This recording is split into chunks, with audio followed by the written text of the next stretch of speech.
Hey, Cinephiles, and welcome back to episode 3 of the Bunkhouse podcast. And today, obviously, I'm Epicz, and I'm here with my co-host, Alex Kestis, Eccy Reviews, Dino Joe Reviews, and Luke Reviews. That's a lot of reviews. How are you guys doing today? All good. Wonderful. Yeah, we're all good. Good to Yeah, hear, very man. good. So I thought we'll start off, just a weekly recap of that we usually do. What have we watched this week? Anything that we could recommend to people to watch? Alex, you know what? We'll start with you since you watched the least out of all of us. Yeah, and I think that's gonna hold up because I actually don't think I've watched anything this week. I've been very busy. Great start for a film podcast. Yeah, I was just gonna We'll say. take it away with you. I watched Dutton Ranch, Disclosure Day. I watched Fast and Furious 1, 2, and 4. And I watched Step Brothers, a few other comedies and that. Just a bit of a mix of stuff this week. Nothing noteworthy apart from Disclosure Day. Yeah, I forgot to mention I did watch Dutton Ranch. There we go. Have you seen the film we're talking about today? No, I am. Joe, what films have you watched this week? I watched Disclosure Day. I watched Tropic Thunder. Oh, yes. And I watched Step Brothers. I watched Step Brothers and I watched Dutton Ranch, which was very, very good as well. Yeah. Luke, anything? Yeah, following, I watched Dutton Ranch as well. Very good. Casino Royale, because I finished the James Bond game and I instantly wanted to watch Casino Royale. I watched Disclosure Day, of course. And an recommendation, Caliber. Oh, have you watched it? Yeah, I watched it yesterday. Good, innit? Ooh. Yeah, proper good, man. Really good. I'm alright sometimes. So yeah, this week I think I watched Disclosure Day twice. Like today actually, I watched the first Fast and Furious and the second one for the first time. Wahey. What? Wahey. Yeah. Wahey. Yeah, I kind of disappointed. Which one? Yeah, both of them. Whoa. First one's The second one's just a bit. The first one's okay in places. I like the first one. Mm-hmm. Parking anti-car. Yeah. As soon as he said that, I was like, oh my god, he said the line. He said "good." I don't really know anything else I watched off the top of my head. You watched any Spielberg? To be fair, I said I was going to finish Spielberg's filmography, and then I watched Disclosure Day and just never went back. So today, obviously, we're going to be talking about Disclosure Day a lot. But I thought before we head into that, let's actually talk about the man himself, Steven Spielberg. Now, for me, I think he's one of the greatest directors of all time. Do you guys agree with that statement? No. Yeah. You don't think he's one of the best ever? No. Wow. Really? No. I'd say. No. Go on. I wouldn't say he's not like probably top 5 for me, but he's up there. He's like, I think, because he's done so many good blockbusters and stuff, and he's iconic as a director. But I wouldn't say. I don't know. He is like he says because he's got so many great films and he's a huge blockbuster like hit like everything he does, but he's still not like in my top 5. Yeah. Yeah, I know what you mean. I think it's more down to the fact like I just couldn't put him up with like a Stanley Kubrick. Do you know what I mean? But he's still great. He's great. Yeah, he is great. I just don't think he's like. I don't think he's up there with like. I'd have like Nolan and Kubrick and Scorsese and stuff like that up there or over him. Yeah, I only have 2 of his films at 5 stars. That's it. I think he's one of the directors that I've watched more than 3 of his films of. So yeah, like that's just one franchise too. Yeah. Now I'd say I'm not. even within like Indiana Jones underneath, like one thing I've still watched at least more than like 3 of his films or franchises that he's done. So yeah, he's one of those directors. Yeah, he's one of those directors that like you kind of forget the variety of films that he's done, because obviously the first ones you think of obviously like Jurassic Park and Jaws, Indy, and then you get into it and go, oh yeah, I forgot he did Warhorse and like stuff like that, because what he's adapted and his original stuff is so vast. Yeah. Yeah, he does have a big variety in his catalogue. Luke brought up a point that he has only 2 films 5-star, right? So I'm thinking, let's go round. How many 5-star films have we rated for Spielberg? So for me, I think I've got 3 5-star films, and that's Raiders, Saving Private Ryan, and Schindler's List. Joe, how many do you have? How many do you have? Sorry. I don't know off the top of my head, but the ones that I know that I'd have at a 5 is, I think Jurassic Park I've got as a 5, Jaws, Raiders, Last Crusade, Saving Private Ryan, Schindler's. That's 7 that I can just think of straight away. I have Jurassic Park and Schindler's List, and that's it. Damn. I'd only have, I think I've got Schindler's is definitely a 5-star, and then I think what was one? What you said one, Joe? What was yours again, Joe? Raiders, Last Crusade, Jurassic Park, Jaws. Jaws. So that was it. I couldn't think. Yeah. Jaws and oh my god, I forgot already. Jaws and fucking Schindler's List. They're like my top 2. Like they're the only 5-stars I've got, and I'm quite strict though, to be honest. I think mine are all the same. I think the only one I'd add to it that I did rate 5 stars, which I think is quite controversial now that I've actually rewatched it. But I initially put Ready Player One as 5 stars. It went down afterwards. Like it's not like pinnacle like Steven Spielberg film, but like I did put that up there quite before. This week when I've looked at people's ratings for stuff for Spielberg, just when like a bit like Disclosure Day, he has got a lot of films that are quite Marmite for people, and Ready Player One's like a really big one. Like the rating scale for it is crazy. It's like there's a load of 5. Yeah, I've got it as a 4.5. I have it higher rated than Jaws. Bloody hell. I'm not a big Jaws guy. I think it's fine. For me, I think with Spielberg, I think you know when he's going to do a film, you're going to get a good film. Apart from probably, there's like some I don't like. There's like AI, I'm not a fan of. But like apart from that, I think like his films are either a solid 4-star or above. Like with like The Terminal and War of the Worlds, and like even people don't really like Warhorse. I'm a massive fan of Warhorse. Like all these films are very good. Like he's a good director. Like I'm never going to go on hit or miss. Yeah. I need to rewatch Jaws, but I've got it as a 4. I think most of the time when I watch a Spielberg film, I know I'm going in and it's going to be like a good film to watch. Because I think there's only like 1 or 2 films I would say I wouldn't really like a Spielberg film. And I think it's BFG, the worst one I've got rated. Oh yeah, same, yeah. Sure. Yeah, I wouldn't watch that ever again. I've not watched it. Don't. You might as well just watch the Sainsbury's Christmas adverts if you're going to watch some BFG. My lowest rated Spielberg film out of all the ones I've watched is E.T. Really? Yeah. That's another one that's Marmite. Like when we saw it last year at this weird event that we went to, like I loved seeing that on a big screen. I think people just love it because it's their childhood. Me. That's why I think. I think it's a fine film. I don't recall watching it when I was younger, so I think that's the problem. Yeah, I kind of grew up on it, me. I think it's like probably one of my most watched Spielberg films. Yeah. I think I had Jurassic Park. I had the 20th anniversary VHS of E.T. And it was like holographic and stuff, and I remember watching that quite a bit.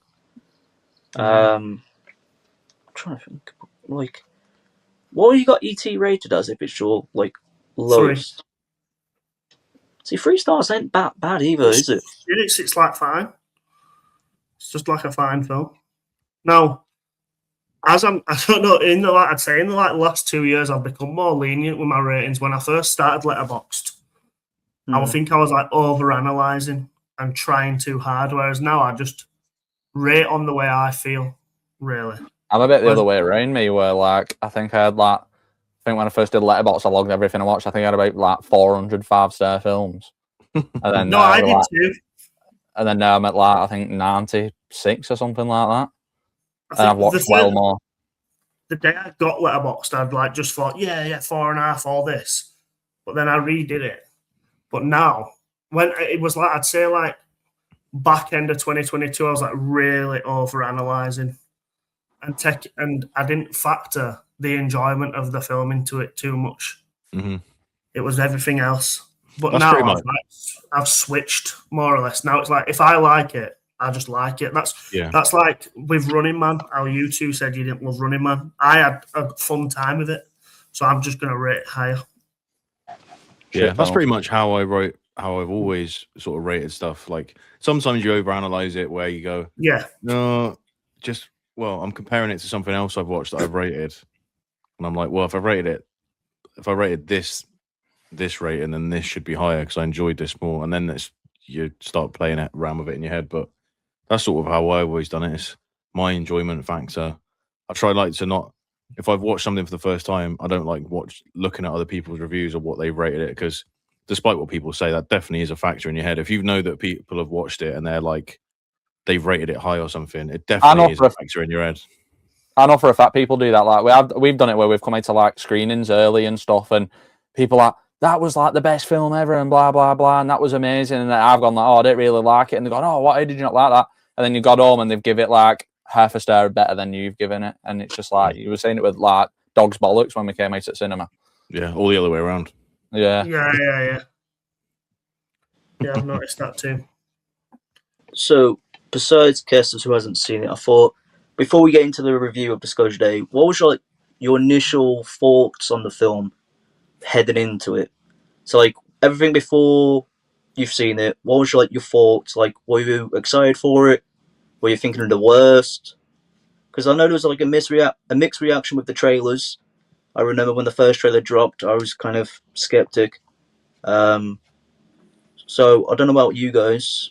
I think the one part in the trailer for me was parts of the CGI. I don't know if you guys had the same thought, that it was just a bit, off-putting. It was still that scene from the trailer. Obviously, the one in the trailer you're talking about. I think you're talking about the car crashing into the train. I think that still looked like shit in the film. To be honest, I thought that looked all right. To be honest, I thought that was terrible. I was watching it, I was thinking, it's still as bad as it was in the trailer. Yeah, see, as I knew that scene was coming up, and I was thinking, oh, this is going to look really bad. And normally, it's like I watched it with my wife, and she normally proper hates things like that. But even I thought it looked all right. I thought it could have looked way worse. Yeah, I thought it looked good. Yeah, I was quite surprised actually. I thought I'm a big hater for stuff like that as well. I wasn't expecting that coming up, because I do my best now for a film or a director or a genre that I'm like really looking forward to. I try my utmost to not watch any trailer footage. The only thing I saw from this, which not ruined it, but like would have been so much better if I'd not seen, they released like a teaser clip maybe like 3 or 4 weeks ago of like a kind of an alien reveal, which they did not need to show because it's so far down the line into the film that would have been such a like holy shit moment. You don't need to release that. Like the whole film is like this mystery, and because it's a mystery, you don't need to show that because it plays into the film. People know it's sci-fi and they know it's about aliens and it's Spielberg. People will go in to see it regardless. You don't need to like release little things like that. Like it's pointless exposition that you're ruining by putting it out publicly before the film's dropped. I think it was like you said, I think we both said the same thing when we came out of it, like when we was messaging each other, and I think it was one of them where that shot would have been unbelievable in like watching that for the first ever time on the cinema, like the camera change and stuff, and the changing from what it was and obviously to the alien. I think like to see it on Twitter, it's just like it's kind of wounded, like compared to watching it on the big screen. I was like, because some of the shots and stuff in the film, obviously I'm not going into it too much yet, but like that would have been up there as like just even one of like the most rememberable shots of the year, but it's kind of dimmed down a bit because it was all over Twitter and YouTube before. Is that you on about the bedroom scene? Yeah. Is that the one you're on about? Which one are you on about? Yeah, on the same lines. Yeah. Yeah. Yeah, it's in that scene. Towards like the end when you see the animal. Yeah. I didn't see that on Twitter. I thought it was a wicked shot. I didn't see it. Yeah, it was everywhere. Oh, we're all right. Kestis, have you seen the trailer? No, I've avoided it. This episode's going to be great for you. Yeah. I'm really tempted just to mute everything and just sit here and just wait for it all to be over. So, like Joe said, I actually didn't watch. All I knew is it was a Spielberg sci-fi alien movie. I didn't watch anything to do with it really. I kind of wanted it. I wanted that surprise, so I stayed away from it. The time we're living in, this modern day age, they show too much now. Yeah, you get 3 or 4 trailers now for you've seen a quarter of the film essentially, or they put the best bits in, and you're excited for a bit in a trailer, and then it gets to the film and it kind of has that lackluster feeling to it, doesn't it? I think they really need to rein it in a little bit and start chilling out with shit like that. I think with like films like I think they need build like, it depends on the film, but it's like a lot of like suspense and stuff. It's like, for instance, like the Odyssey, like the trailers they're releasing for that, like when you go into the Odyssey, like you've not even seen like the best bit of the film yet, and like that's what you want every time you go into the cinema. You want to not have seen, you want a little inkling of what's going to happen, but you don't, like with films, they don't have to show you the best shot from the film. Just give you like the basis of the story and give you like a few little bits and save it for the cinema. That's how people talk about it. It's like Obsession. Like Obsession's like, it's barely been marketed. I stayed away from the trailers anyway. But like the scenes, what everyone's talking about from the film wasn't even in the trailers. So like that's what they should have just stuck with. That's what you need. That's how word of mouth gets about. Oh, you need to watch it because of this scene. Or if you've seen it on YouTube, oh yeah, I've seen that scene. Literally, I was just about to say, have you watched the Obsession trailer after watching the film? Yeah. So I watched it with a person at work to show them what it were about, and I got excited again for the film. I genuinely did. And I was shocked because I'd never seen the trailer prior to the film. So, and then when I watched it, I watched the trailer for the first time after the film. I thought, oh, that was really good, and that's all you need. Yeah. I don't think trailers should show anything past the first act in any trailer. It just it ruins the film. It's enough to like give you the premise and get you excited, and maybe show you a couple of sick shots from the first act, but save the rest of it for people that are going to see it. Yeah. Mm-hmm. That brings up a point I'm going to talk about when we get to the review later, which I'll save because I don't want to spoil it for Alex. So we'll move on to the next segment of this episode. So I thought, I love games, so let's get a game going. I've got a bunch of Spielberg films and the international title, and I'm going to split you four into 2 teams, and then I'm going to say the international title and try and guess what the film is. So, Kestis and Eccy on the left, Joe and Luke on the right. We'll have those, and we'll go clockwise. So, Joe and Luke. The first title I have is... Now, I'm just going to put in a warning that I don't speak these languages, because English is the best. So, if my pronunciation's terrible, deal with it. So, the first title I have for you two is Les Pence de la Mar. I know this, don't I? Yes, so I went with this one. It was one of the questions we had at this Spielberg quiz where we met Spielberg himself. I thought, I knew it off by heart, so I thought, just add it in. Do you know what it is, Luke? No. So it translates to the teeth of the sea. Jaws. Jaws, yeah. Yes. Big Jaws. That is correct. 1 point to you guys. Kestis and Eccy, your title is, and I have to bring up my notebook just to properly see if my handwriting's great. I can tell you right now. Omina. Yeah, it's definitely. It looks like Braille. To be fair, I showed it to my brother, and he thought I was doing like a course on Egyptian hieroglyphics. So your title is Omino do escapo. That is And the I can most give you some hints Brexit if you want. pronunciation.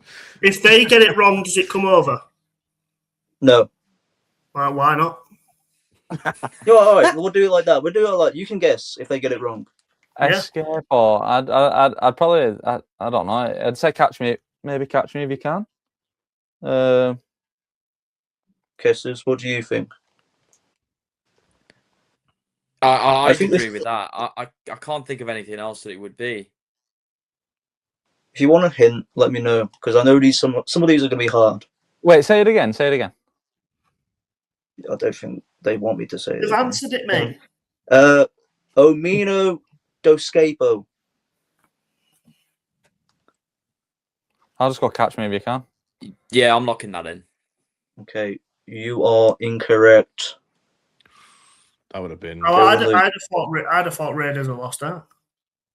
Escape or no? The only, I don't know, maybe Bridge of Spies because Escaper. There's nothing else I can really. It's got to be an indie movie, man. It's got to be. Yeah, you take it. You take it. If we go Raiders of the Lost Ark. You're also incorrect. So this is Portuguese, and I believe the translated like in Portuguese, the English is The Boy from Space, and the film is E.T. Oh. Bloody yeah. And Escaper. yeah, Escapo. I thought, oh, like escaping from the government or something. I think he's E.T. escaping from E.T.'s finger. E.T. Escapo. Omino de Escapo. It's Uh, probing time.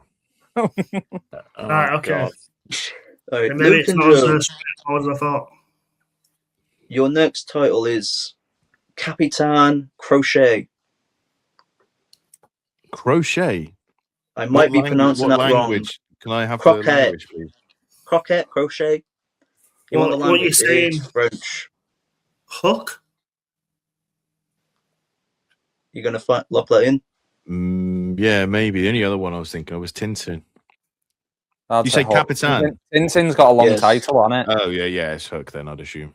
Should we go with Hook? Yeah. Yeah, we'll lock that And in. you are correct. Gar. Come on. Into English, it's Peter. literally Captain Hook. Yeah. Yeah. In the boot box for you. Kestis and Eccy, your title is Le Pont des Espions. Oh yeah. Espions. Sounds like spy. It could be Bridge of Spies. Say it again. Le Pont des Espions. I'd probably say Bridge of Spies, me. Is it Espions?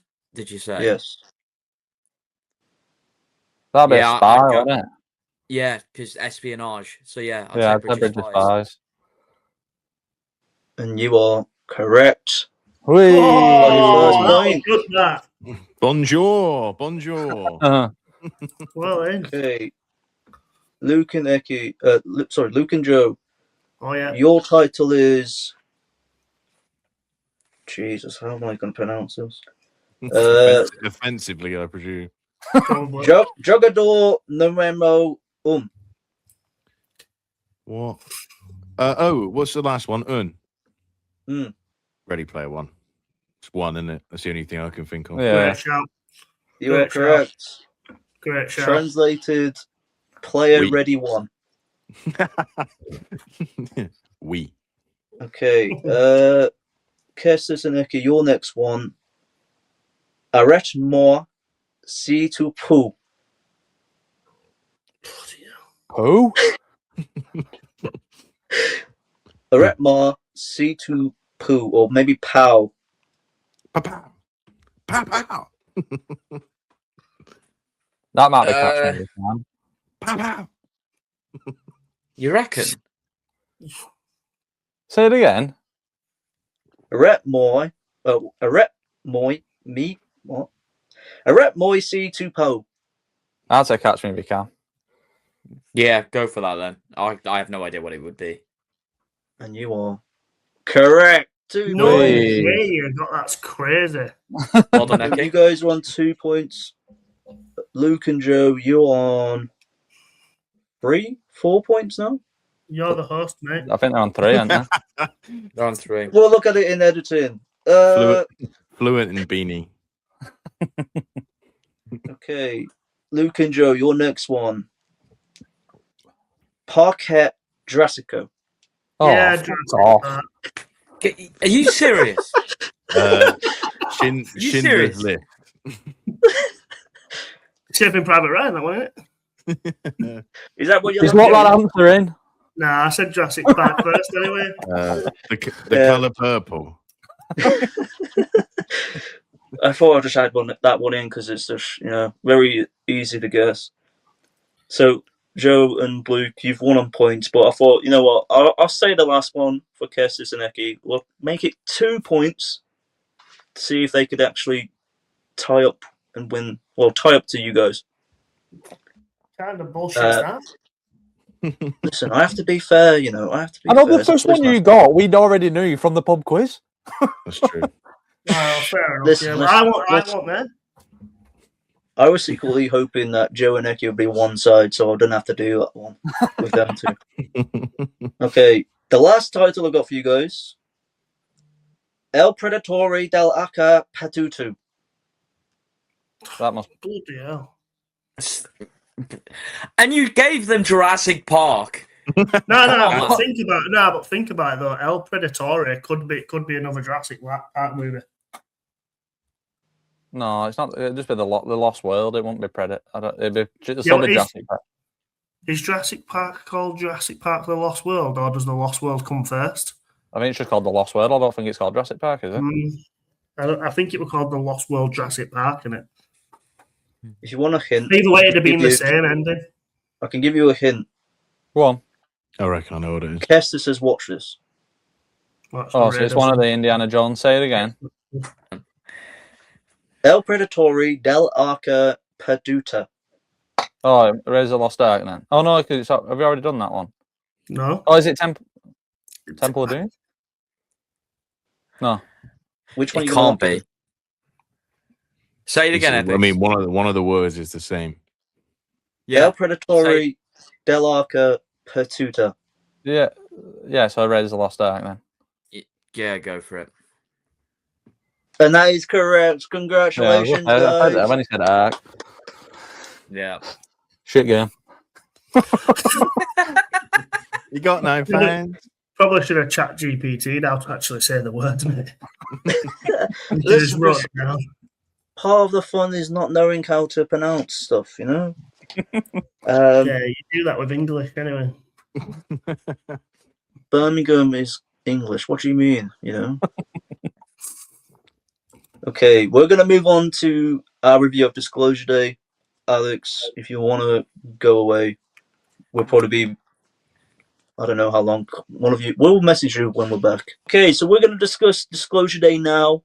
There are going to be a lot of spoilers, so if you haven't watched it, just save the point in this time. Save the time in this video or your audio recording. Spotify. Hey, have you checked us out on Spotify yet? So I thought the first thing I want to go into personally is Emily Blunt.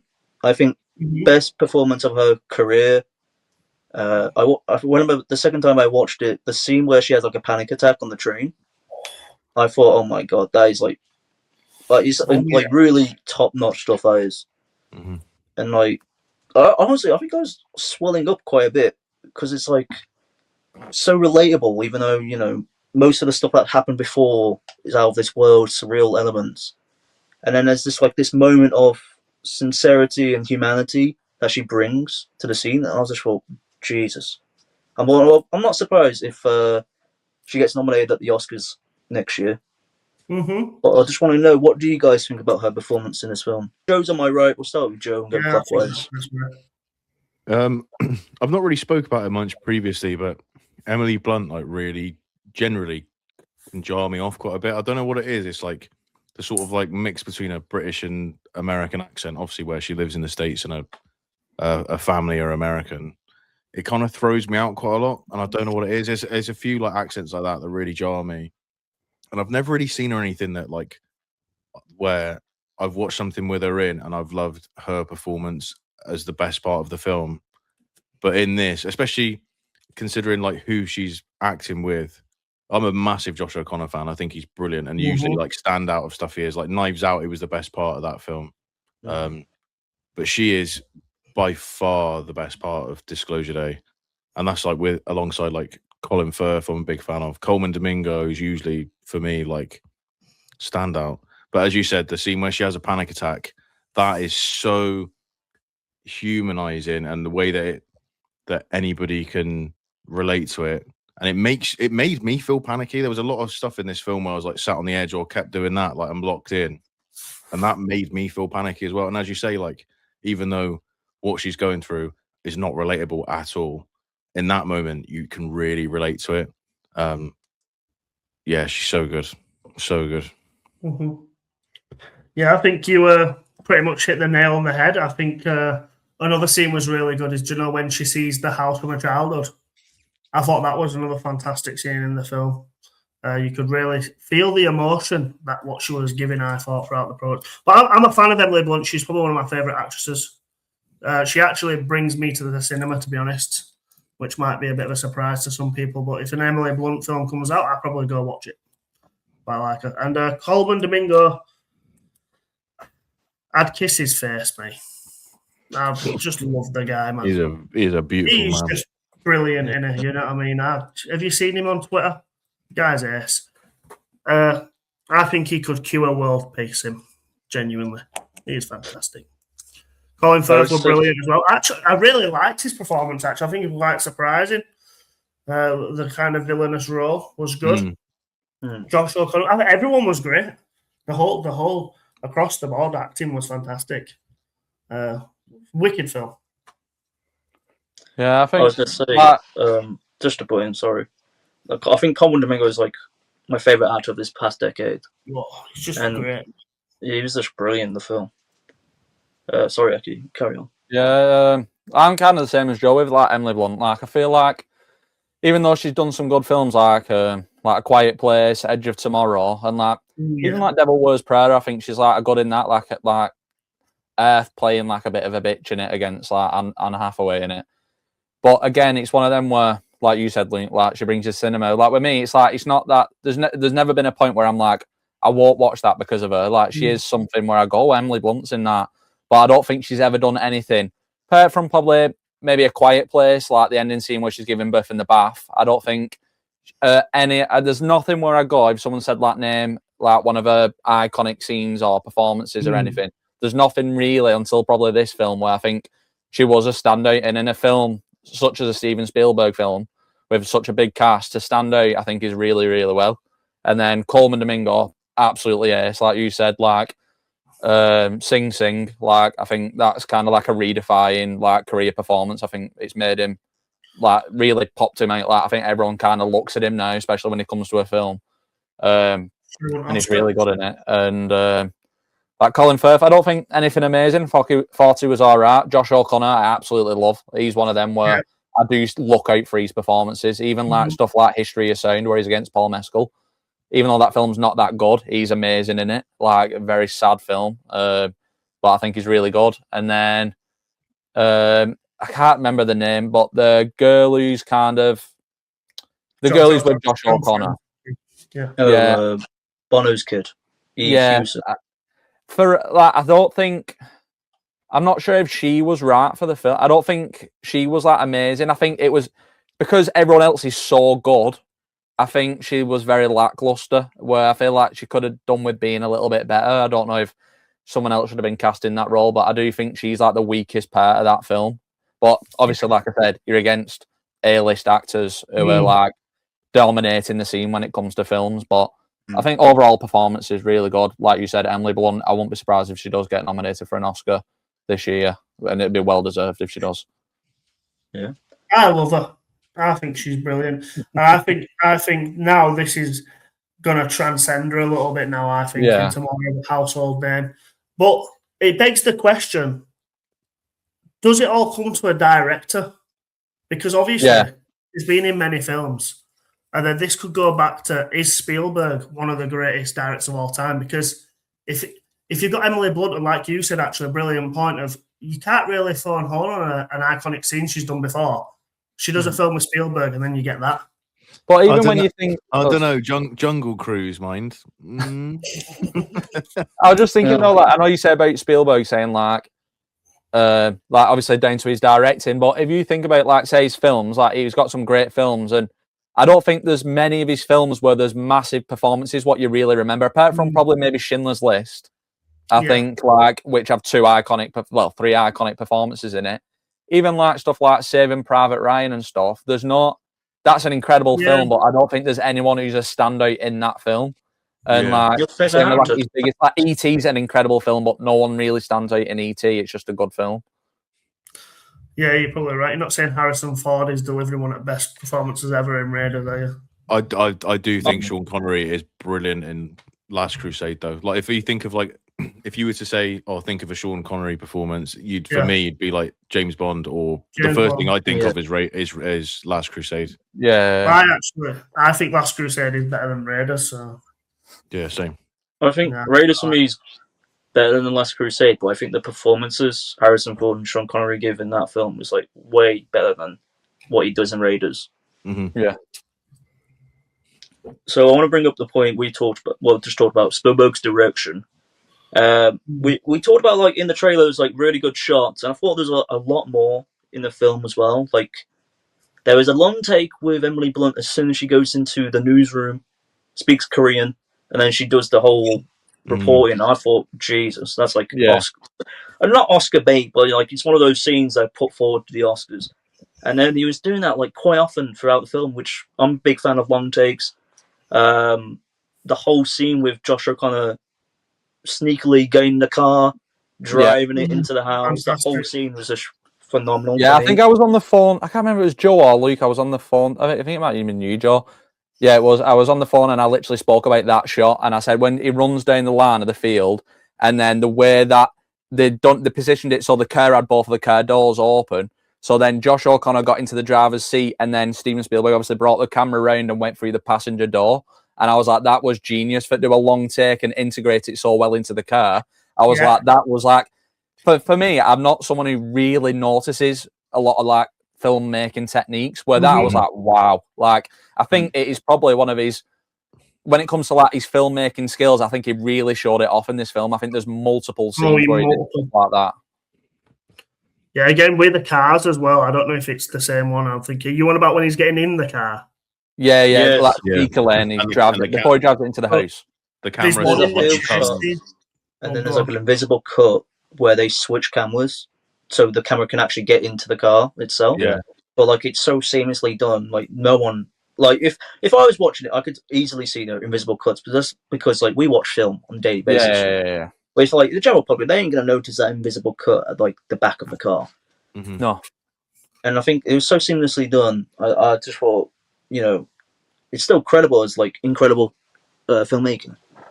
I think even the start of the film with the way it opens with the wrestling scene and you're the POV of the wrestler getting his head kicked in is so cool. And it reminded me a bit of the wrestling match in Spider-Man. Yeah. And then when it cuts to the crowd and it's like someone walking through the crowd like to a concession stand or something, but the camera takes that and it bobs along, but like walking across. I just think it looks so good, and like I didn't expect that for the start of this film at all. And it like immediately from that point, like you're locked in because it's just action straight away of getting with the wrestling match. There's so many points throughout this where like it is genuinely quite mesmerizing, and you kind of sit back and think this fella's 80 or like pushing 80, and like you're still redefining like shooting of a blockbuster. It's so good. I'm with Eccy, me. I'm not one. I'm a film fan, but I'm not an Epicz who notices the editing and all this sort of stuff like that. I'm not about that. But going back to the car scene, there's another shot, and it's during the chase, and it's where it comes over his back and looks through the wind mirror of the car. And I thought that was a wicked shot as well. I thought that's what you were about. And just comes around and looks through the over his shoulder through the wind mirror. I thought, oh wow, that's good. That. Yeah, there's another one as well. I think where it starts where Emily Blunt's doing a makeup or something in the mirror, and yeah, it was something at the beginning of the film, and they did something where they kind of zoomed out from a little mirror to like the bigger mirror, and it reminded me of like I can't think what film it's from. Is it Contact or something like that? Is it Contact, the one what the I think I know what it was a bit like reminiscent to that. That's what kind of vibes I got. I can't even remember the actual scene, but there was something where he used a mirror, and then off the back of Jaws thing, when it first started that wrestling match, I was like, am I in the right film? Like is this the right film? What I'm watching here? Like, because it was just like this first person like fighting scene. I was like Spielberg's never done nothing like that. Off the top of my head, I can't think of a single scene what Spielberg's done anything like that in. Yeah.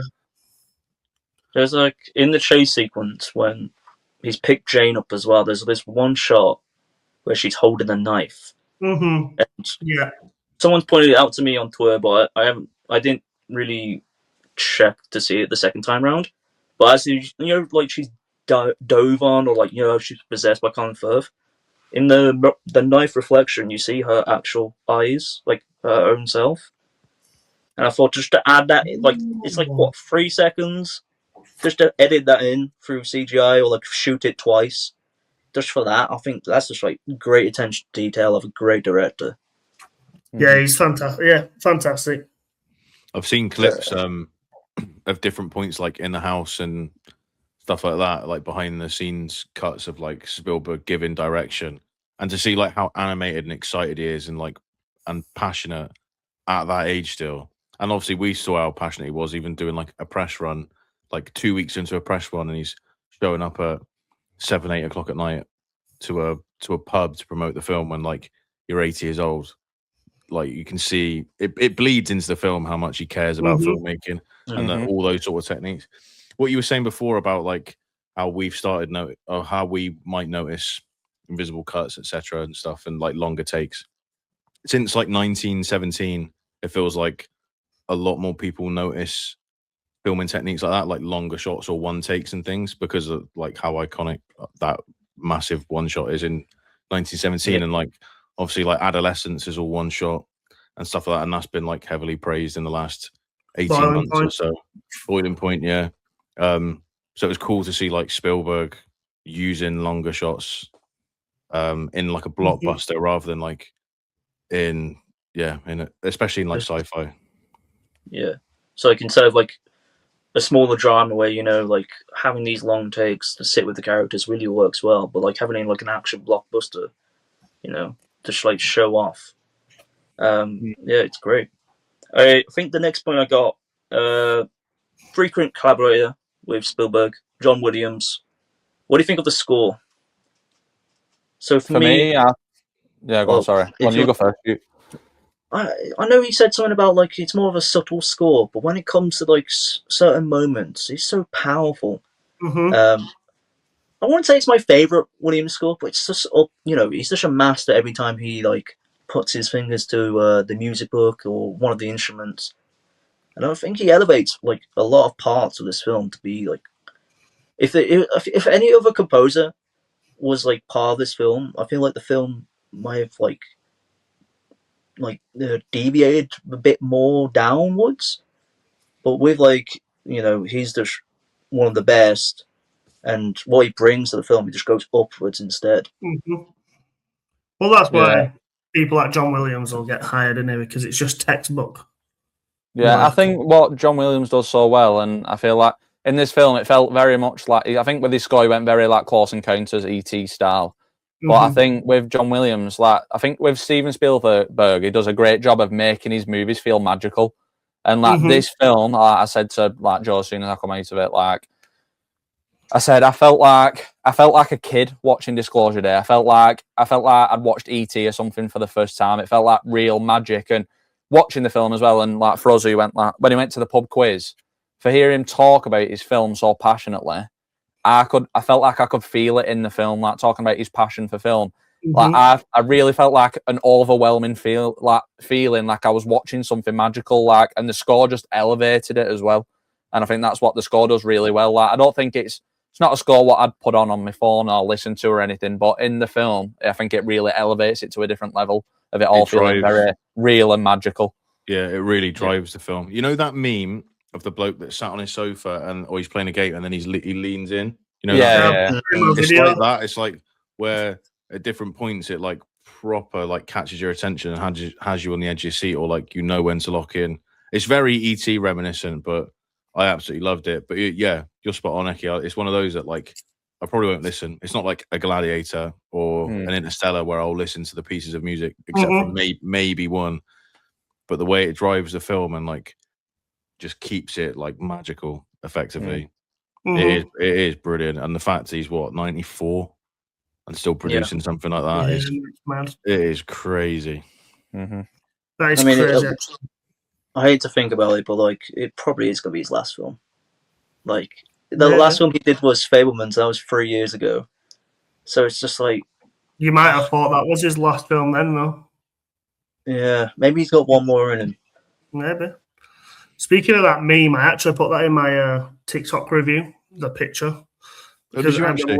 Yeah, it was literally, I did like a little segment where it's like the last 30 minutes, I was literally sat forward, tears in my eyes.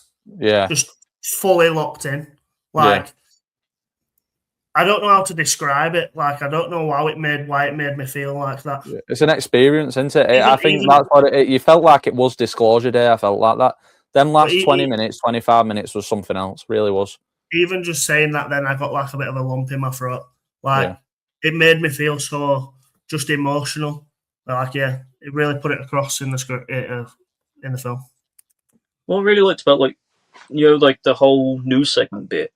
The newscaster and like how she's like getting more emotional as it goes on.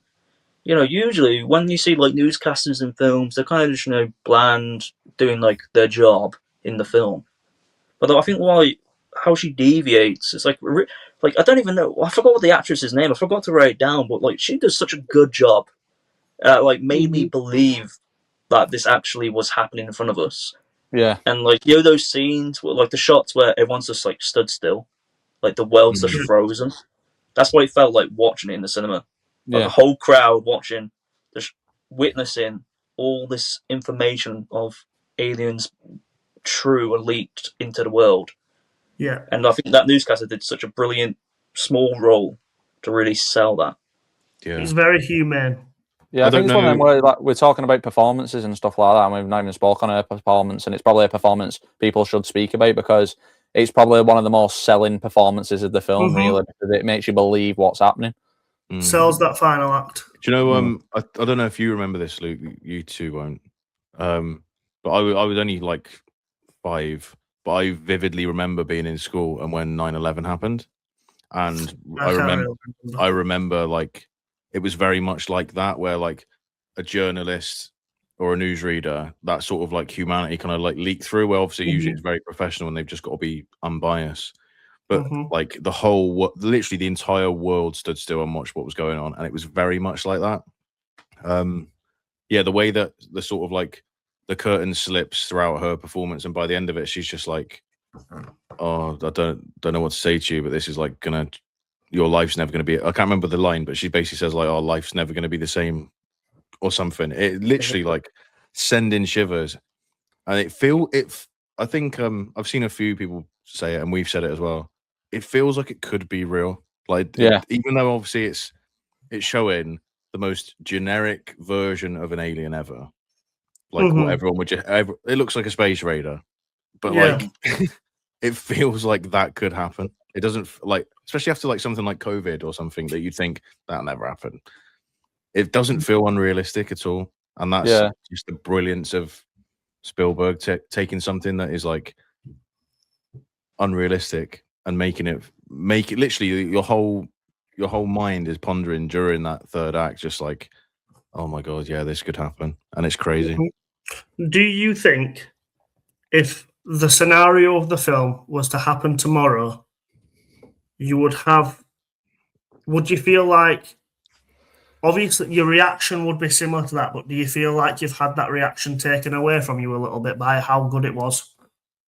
Well, if it actually happened in real life, do you mean? Yeah, because I don't know. No, no matter if you don't believe in it. I'm just saying, if that happened tomorrow, if all the news, everything like that, it'd feel like you've already had it prior because of how it felt so realistic that I think if it was happened tomorrow, you wouldn't have the same reaction as you would have had before watching Disclosure Day. I would still think it's pretty surreal. It would, but I think the fact it felt so realistic is if I was to turn on the TV tomorrow and it said aliens and all this, I'd have already had that. Well, that's the point, that people think that this is the reason the film has been made, for and adjust people to the idea of an actual Disclosure Day. Like, well, do you believe in it? What? Do you believe in UFOs? I believe that there's obviously, personally, I think there's life. I don't know if it's been. I don't think it's been to this planet. I don't know. Like, I'm thinking about. I believe that there's no way that in the size of the universe that it is, that we're the only. Might even be a fucking insect that big or something, like the tiniest thing. Yeah. Must be something somewhere. Like, there's no way. I think you'd have to be kind of blind to think that we're the only people in the whole entire the only living being in the whole entire universe. I think there is a. Whether it's been to this planet, I don't think they're like walking around with us and that. But I believe they've been hiding it from us all our lives. You know, like Sister Moro, she brings up that line where like God's we're like supreme beings in God's earth, and then she goes on to say like, if He made this world so big and we're the only part of it, like, you know, there has to be something out there. And like, I'm not really like a big fan of Christianity because I'm agnostic and all that, but I feel like how Spielberg like ties that in Christianity and to like the actual big ufology. A big fan of it. Like, got season ticket. Yeah, listen, I'm in the away end. I'm doing the chance. But yeah, I think like the way he easily ties that in and just like, you know, he made me connect with that character a lot easier. Yeah. And the way you Joe brought up that the newscaster like makes it really real, and that the final line she has, you are not alone. That's the one. Now usually they'll go, we are not alone, like a collective being, but because she's like so emotionally vulnerable at that time, and she's like trying to like really connect to the people watching, she goes, you are not alone. And I think that really helps with the 9/11 discussion, because Spielberg is a massive influential filmmaker after 9/11, post 9/11, like Minority Report, Catch Me If You Can, The Terminal. All those films directly linked to 9/11 and how that's affected not only the filmmaking space but Spielberg and Spielberg's reaction to the world, how that perceived 9/11. And I think like there's still, like, you know how like we talked about like everyone stayed still. I think he obviously like directly felt influenced by how people reacted that day of 9/11, tie that back into Disclosure Day. And I think it ties into your point, Luke, as well. Like, I think people would still have that same reaction, even though we've seen it on film now and it felt pretty real. I still think people would still be shocked by it. People are saying, it's all over Twitter, and I've seen some videos on TikTok, that they feel robbed of their Disclosure Day. Really? If it was to ever happen, people said it felt that real that they feel like they've been robbed from it. See, I think like if you saw real footage, I feel like you'd feel completely. The thing different. It'd be a whole different experience. That's just Twitter. But I feel like for the film as well. Like, obviously, I know there is war in the world, obviously, but in the film, I like the perspective of even the people in war. Like, there's showed you people sat on tanks, literally stopped watching this. Like, it really stopped the world. I think that adds like a whole different element.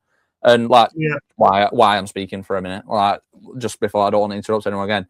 When we went to the pub quiz thing, and there was something that Spielberg spoke about, he believes that aliens have been to this planet. Like, he spoke about that, and I can't think which.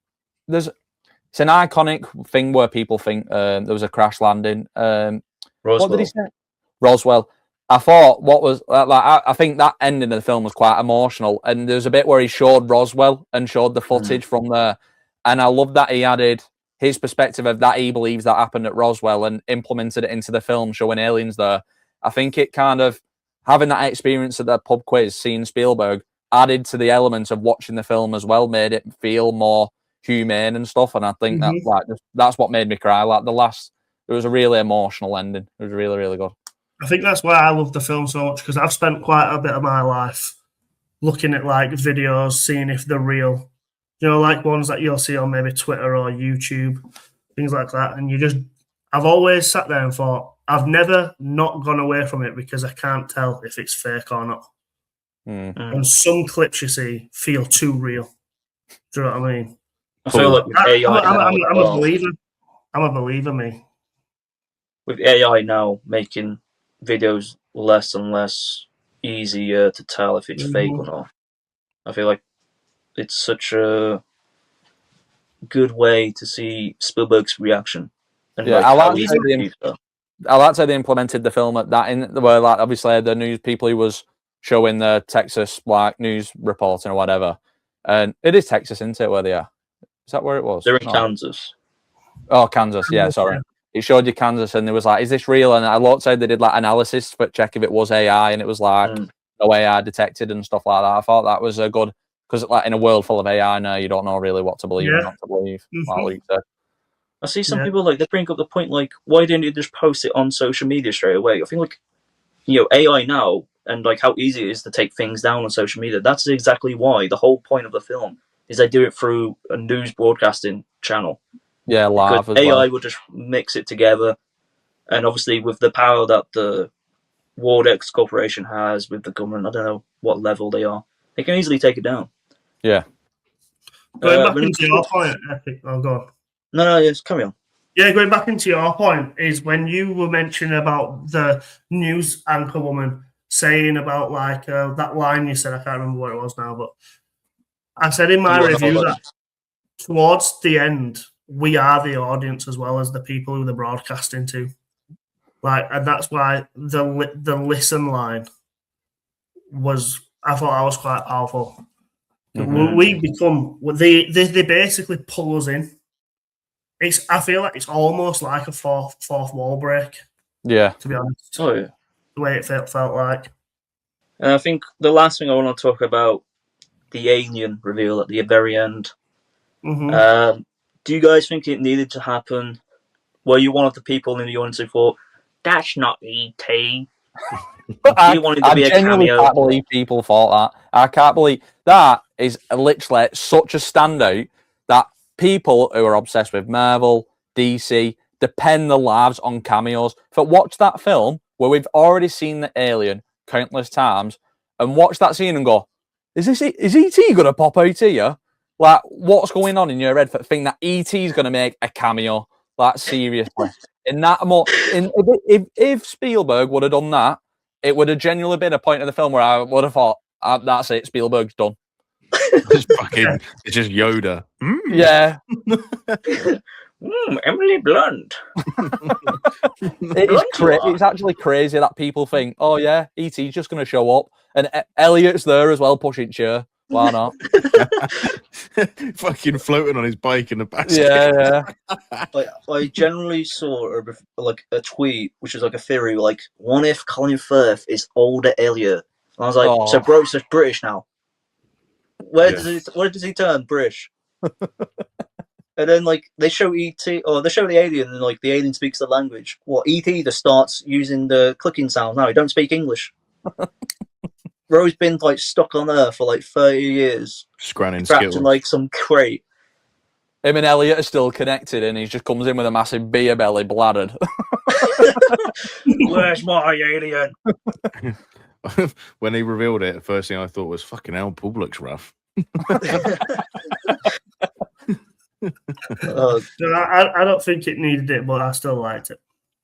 Yeah, I don't think it added to what people were seeing, and if anything, like I think like a little bit in my head for a second, I thought if I was watching that on the news and they pull that alien out, I think I'd believe it a little bit less than all the footage. I don't know why. I don't think they actually showed it. What? I don't know if they actually it stood up and started talking to you. No, I know that. But I don't know if they showed. They did. There's a shot where Josh O'Connor walks towards the alien, and there's a camera right next to him. That's like facing where the alien is. Okay, I missed that. I liked it because they showed that, but they didn't show too much. Like obviously the alien then whispers to Emily Blunt or Yeah. whispers when he bumped on it, and then she just says, "Listen," and then you don't hear what the alien has to say. Like we didn't need that. You don't need that exposition. The whole film is a mystery, and you're trying to figure out what's going on for the most part. So for it to end still as a mystery was just a really good creative choice. I think. The listen line was about. It says, "Listen," cuts to black, and then he goes, "It's hammer time." I think it's one of them where I think Spielberg's saying basically like listen to the film. I think like Spielberg obviously believes that aliens exist. I think it's one of them where it's saying like listen to what's happening in the world. I think obviously everyone's saying, oh yeah, Disclosure Day is going to actually happen or whatever, and I don't know. Like obviously I know they spoke about like I think was it Donald Trump or Obama came out and said something about aliens, said that they were real or something like that. Well, I did some research. Trump calls people aliens, didn't he? I think Obama went on a podcast, didn't he? And he said, I think he said Area 51's not where they keep the aliens, but there is aliens or something like that. Yeah, Trump said something about Roswell. Like, I've read the files. I can't say anything, but it's really intriguing stuff. Yeah. Like, oh, it's a bit like just what's the word? Ambiguous. Empty word. Making up words on the spot. You know what I mean? Hello. Hello there. He's here. Hello. Hello there. Did you hear anything? No, I had it on mute. Yeah, I've heard a lot now. I know the film. We're basically saying that you look like the alien. Thanks, mate. Yeah, aliens. Okay, so the last segment of this episode, I thought it's Spielberg, so let's do something that we've seen many people do before, and we're going to do a Spielberg draft. Because there's 5 of us, and Spielberg has directed 40 to 50 films, so we've included some films that he's executively produced. We're going to go through 3 films each, and then once we get the 3 films, we're going to say all together what our 3 films are, and then we'll decide who's got the best, who's got the worst. I will go with Indiana Jones and the Last Crusade. Okay. I think for my first film, I'm just going to go with my favourite, and that's Schindler's List.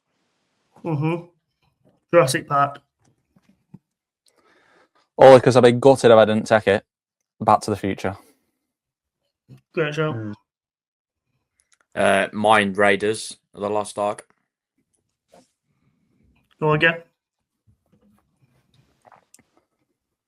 Kestis, go again. Go again, Kestis, mate. Oh, go again. Sorry. Sorry.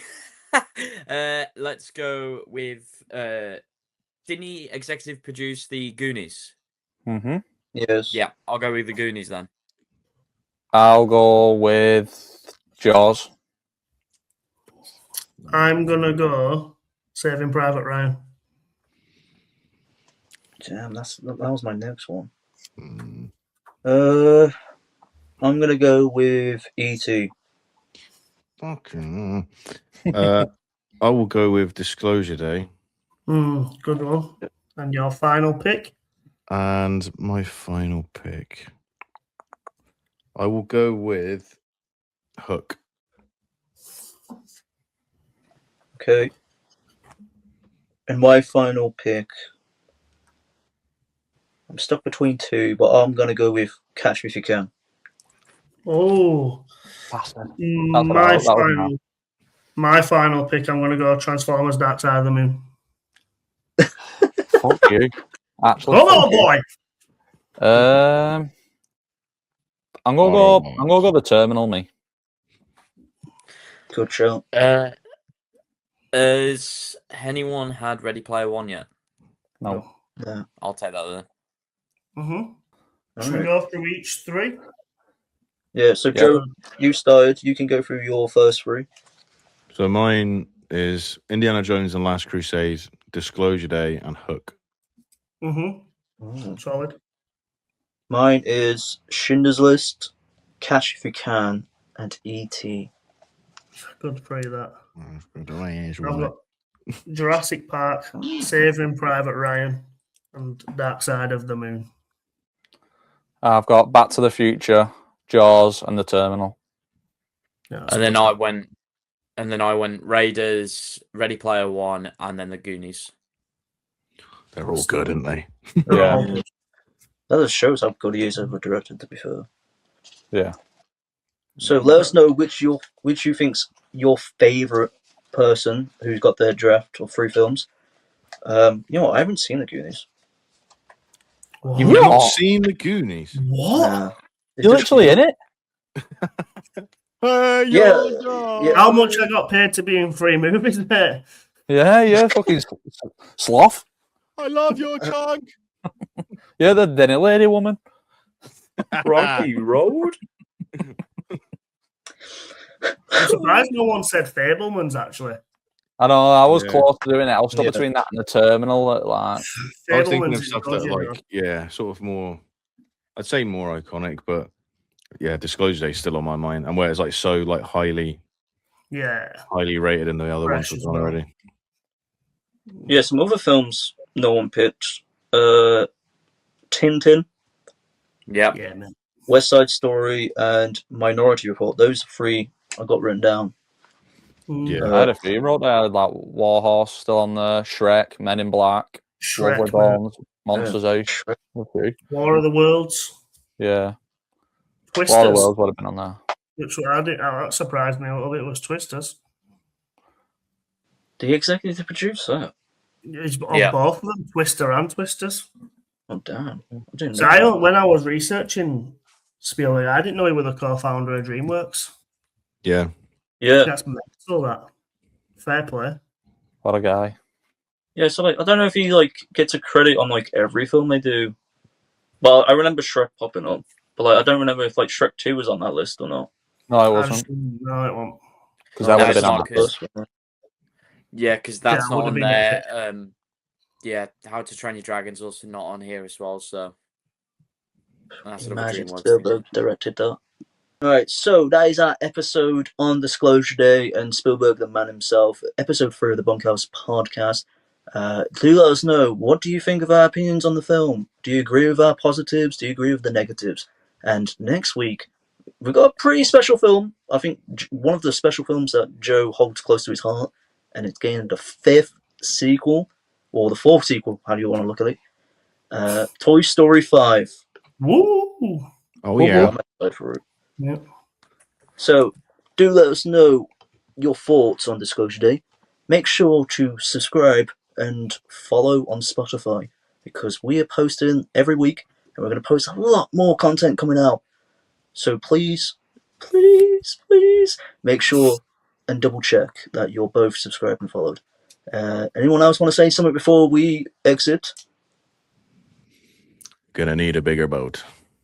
Disclosure Day's best movie of the year.